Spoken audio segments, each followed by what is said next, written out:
जन अधिकार पार्टी के तत्वावधान में निकल रही भागीदारी यात्रा अब अपने अंतिम पड़ाव पे है। उसी के बीच ये यात्रा जो है कटनी के हाउसिंग बोर्ड कॉलोनी पहुंची है। यहाँ पे देख सकते हैं, यहाँ यात्रा का ज़ोरदार स्वागत हुआ है और माननीय बाबू सिंह कुशवाहा देख सकते हैं मंच से उन जनता को संबोधित कर रहे हैं। यहाँ पे जो तमाम जनता है वो उनको सुनते हुए नज़र आ रही है और जैसे जैसे ये काफ़िला आगे बढ़ रहा है, जनता का समर्थन हासिल कर रहा है और जन अधिकार पार्टी का कहना है कि अपने हक और हिस्सेदारी चाहिए तो तीसरे विकल्प के रूप में जन अधिकार पार्टी को समर्थन दीजिए। चल रहे हमारे साथी वंचित समाज पार्टी के राष्ट्रीय अध्यक्ष आदरणीय रामकरण कश्यप जी, हमारे साथ चल रहे हमारे साथी भारतीय मानव समाज पार्टी के राष्ट्रीय अध्यक्ष आदरणीय बिंद जी, हमारे प्रदेश अध्यक्ष जन अधिकार पार्टी के श्रीलाल बघेल जी जो पाल समाज से हैं, हमारे मध्य प्रदेश के चुनाव प्रभारी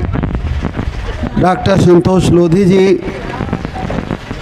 डॉक्टर हैं, एमडी हैं, बड़ा अस्पताल की मलकिन हैं, लेकिन आपके हक हिस्से की लड़ाई में आपके साथ हैं हमारे मध्य प्रदेश के प्रभारी पप्पूलाल कोरी जी और आज यहाँ सुंगरगांव गांव में इकट्ठे हुए सभी मेरे सम्मानित साथियों, आज हमारी भागीदारी यात्रा को रोक करके आप लोगों ने हमारा स्वागत किया, उसके लिए आप सब लोगों को दिल की गहराइयों से धन्यवाद।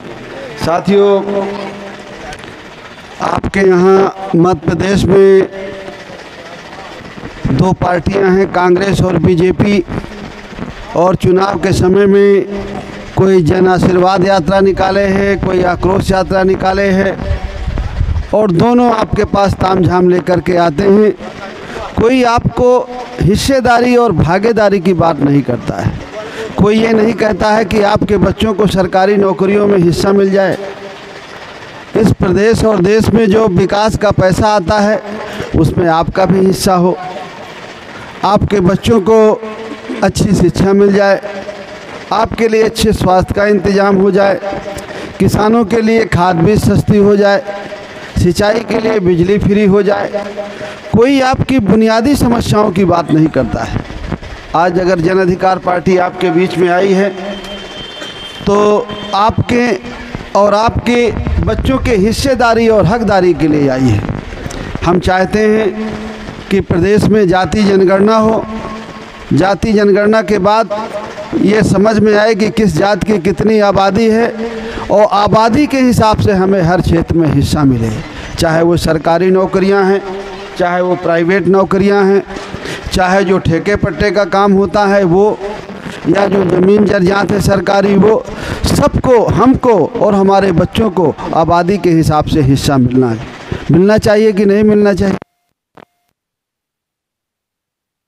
जानते हैं ना कि जैसे एक पिता के 100 बीघे ज़मीन है और 5 बच्चे हैं तो पिता का धर्म है कि 20-20 बीघे सबको दे, यही तो है, यही तो हिस्सा हुआ ना। तो हम इस देश में रहते हैं, इस देश को बनाने में हमारा भी योगदान है, तो इस देश की जो संपत्तियां हैं, सरकारी नौकरियां हैं, उसमें हमारा और हमारे बच्चों का हिस्सा है कि नहीं है? मिलना चाहिए कि नहीं मिलना चाहिए? लेकिन जैसे घर का मालिक होता है, घर का सयाना पिता, दादा, बाबा, वो बंटवारा करता है, और देश का मालिक कौन होता है? जिसको हमने वोट दे करके बनाया है। प्रदेश का मालिक जिसको हमने वोट दे करके मुख्यमंत्री बनाया है, जिस वहाँ का मालिक वो है। तो अब हिस्सा देने का काम किसका है? सरकार का, जो आप अपने वोट से बनाते वही तो मालिक हुआ पूरे प्रदेश का। लेकिन सरकार तो आप ऐसी बनाते हैं कि वो आपको हिस्सा देते नहीं, आपके बच्चों को हिस्सा देते नहीं। आप जिताते हैं राजा और महाराजा की पार्टी को, महाजन की पार्टी को, गरीब से आपका मतलब नहीं रहता है। और हम हैं गरीब, हम हैं कमज़ोर। गरीब की बात तो गरीब करेगा, कमज़ोर की बात तो कमज़ोर करेगा। बेर केर का साथ तो निभता नहीं, कि निभता है? का रहीम कैसो निभो बेर केर को संग, वो डोलत रस आपने उनके फाटत अंग। पढ़ा है कि नहीं पढ़ा है? जब हम राजा महाराजा को की सरकार बनाएंगे, महाजन की सरकार बनाएंगे, जिसने कभी गरीबी नहीं देखी, जिसने हमारी बहन बेटियों की तकलीफ़ नहीं देखा, उन्होंने कभी गरीबी, कभी किसान से वास्ता रहा नहीं, जब ऐसे लोगों को हम राजा बनाएंगे, क्या वो कभी गरीब की, किसान की बात करेंगे? हमारे कमज़ोर बच्चों की बात करेंगे? गरीब की, कमज़ोर की, किसान की बात तो वही करेगा जो किसान का बेटा होगा, मज़दूर का बेटा होगा, गरीब का बेटा होगा। इसलिए अगर आप चाहते हैं कि आपको हक हिस्सा मिले, साझेदारी मिले, आपके बच्चों को भी आगे बढ़ने का मौका मिले, आपके बच्चे भी पढ़ लिख करके डॉक्टर बने, इंजीनियर बने, बड़ी बड़ी नौकरियों में जाएं और इज्जत सम्मान से जिएं, अगर आप ये चाहते हैं तो आपको जन अधिकार पार्टी के साथ आना होगा। और अगर आप ये चाहते हैं कि 5 किलो अनाज हमको मिल गया, फिर 5 किलो अनाज हमारी बहू को भी मिल जाएगा, फिर और नाती होंगे तो 5 किलो अनाज उसको भी मिल जाएगा, एक कॉलोनी मिल जाएगी, उसी में जीवन कट जाएगा, क्या यही सोचा है क्या? हैं कि चाहते हैं कि हमारे बच्चे, बेटा और बेटे भी पढ़ लिख करके डॉक्टर इंजीनियर बने? क्या चाहते हैं? 5 किलो अनाज, कॉलोनी और 500 रुपया या पढ़ाना लिखाना चाहते हैं?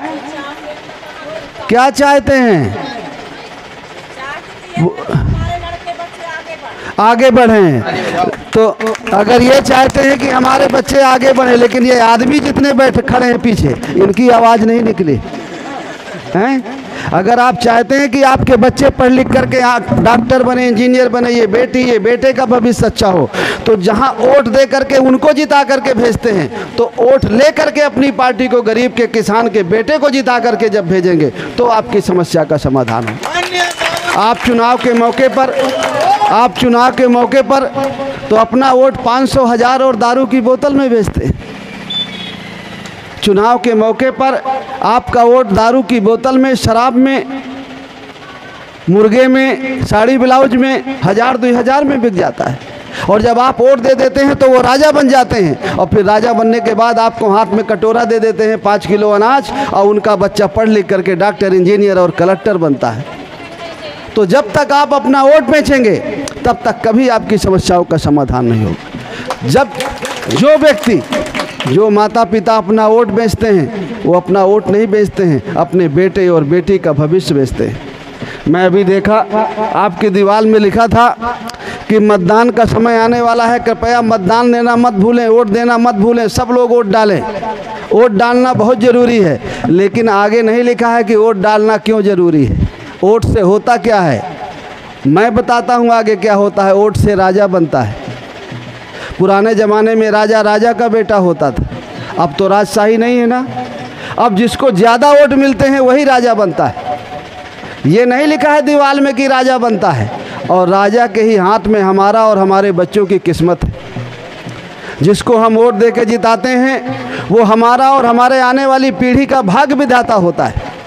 जिस दिन आप अपने वोट की ताकत समझ लेंगे और अपने वोट को बेचना बंद कर देंगे, और अपनी पार्टी जो जन अधिकार पार्टी आज हम लेकर के आपके बीच में आए हैं, अगर उसको वोट देना शुरू होंगे तो देखिए कि हमारे बच्चों का, हमारा भविष्य बदलता है कि नहीं बदलता है। जो लोग जागरूक हैं, होशियार हैं, हमारा वोट पैसे में लेते हैं, डरा के लेते हैं, धमका के लेते हैं, उन्हें पता है कि वोट से राजा बनता है, और जब हम राजा बन जाएंगे तो ये सब हमारे कंट्रोल में आ जाएंगे। इसलिए मैं आपके बीच में ये कहने के लिए आया हूँ कि सारी ताकत, आपकी किस्मत का निर्माण आपके हाथ में। आप चाहो तो अपने बच्चों की अच्छी किस्मत बना लो, और चाहो तो अपने बच्चों की किस्मत बिगाड़ दो। जब आप वोट देते हैं, गलत आदमी की सरकार बनाते हैं, वो आपके भविष्य और आपके बच्चों के भविष्य के बारे में कभी नहीं सोचते। और जब आप एक अच्छी सरकार बनाएंगे तो जो गरीब का, किसान का, मजदूर का बेटा होगा, जब वो सरकार में जाएगा, वो आपकी गरीबी के बारे में जानता है, अपनी बहन बेटियों की तकलीफ़ के बारे में जानता है, अपने बच्चों की तकलीफ़ के बारे में जानता है। ज़रा देखिए कांग्रेस और बीजेपी को नज़र उठा के, कोई किसान का, गरीब का बेटा उसमें नेता है? बड़ा नेता कोई है जो फैसला ले सके? उसमें तो राजा है, महाराजा है और महाजन है। गोरे चिट्ठे आपको दिखाई पड़ते हैं, उनके बड़े बड़े महल हैं, तो आपको लगता है कि नहीं ये ज़्यादा अच्छे हैं। आपको आज हम बीच में आए हैं तो बहुत सारे लोग आए, कहेंगे तो नई पार्टी है, जीतेगी कि हारेगी कुछ पता नहीं। पार्टी कोई छोटी और बड़ी नहीं होती। जिसके साथ हम खड़े हो जाते हैं वो बड़ी हो जाती है, जिससे हम हट जाते हैं वो छोटी हो जाती है। आप कांग्रेस को वोट देंगे तो कांग्रेस बड़ी हो जाएगी, बीजेपी छोटी हो जाएगी। बीजेपी को वोट दे देंगे तो बीजेपी बड़ी हो जाएगी, कांग्रेस छोटी हो जाएगी। और अगर जन अधिकार पार्टी को वोट दे देंगे तो वो दोनों छोटी हो जाएंगी, ये पार्टी बड़ी हो जाएगी। सारा खेल तो वोट का है। अभी लाडली बहना योजना आई है 2 महीने से, चुनाव भर के लिए है, वोट दे दो। 20 साल से तो नहीं आई, 20 साल से नहीं ध्यान आया, और उस 1000-2000 में आप अपना वोट दे देंगे। और बड़ी मज़ेदार बात कि मामा ने ये लाडली योजना पैसा 1000 अपने घर से नहीं दे रहे। जो आपको 500 रुपया 1000 रुपया मिलता है, 2-2 हज़ार करके किसानों को मिलता है, नेताजी अपने घर से नहीं देते। आपके टैक्स का पैसा है, सरकारी पैसा है। सरकारी पैसे में सरकारी खजाना आपका पैसे का होता है। आप डीजल खरीदते हैं तो 1 लीटर डीजल में 66 रुपया टैक्स देते हैं, 4 रुपया कम 70 रुपया। साड़ी, ब्लाउज, कपड़ा, जूता, पैंट, शर्ट, कुर्ता, पैजामा जो खरीदते हैं सब में टैक्स देते हैं। और जो टैक्स का पैसा है वो सरकारी खजाने में जमा होता है, और उसी सरकारी खजाने से आपको 5 किलो अनाज मिलता है। और सरकारी खजाने का मालिक होती है सरकार, और सरकार आपके वोट से बनती है। उस सरकार में नहीं, वो तो ठीक है, मैंने सुन लिया। अगर इतना दिमाग हम वोट देते समय लगा लें तो आज बोलना न पड़े। अगर 200-500 में हम अपना वोट न बेचें, 1000 में न बेचें, तो ये रोना न पड़े। इस हमारी अपनी किस्मत की जिम्मेवार हम खुद हैं, कोई दूसरा नहीं है। जब हम वोट बेचते हैं, अब शांत हो जाइए, फिर अब थोड़ी देर सुन ही लीजिए। हम सुन लिए, समझ लिए।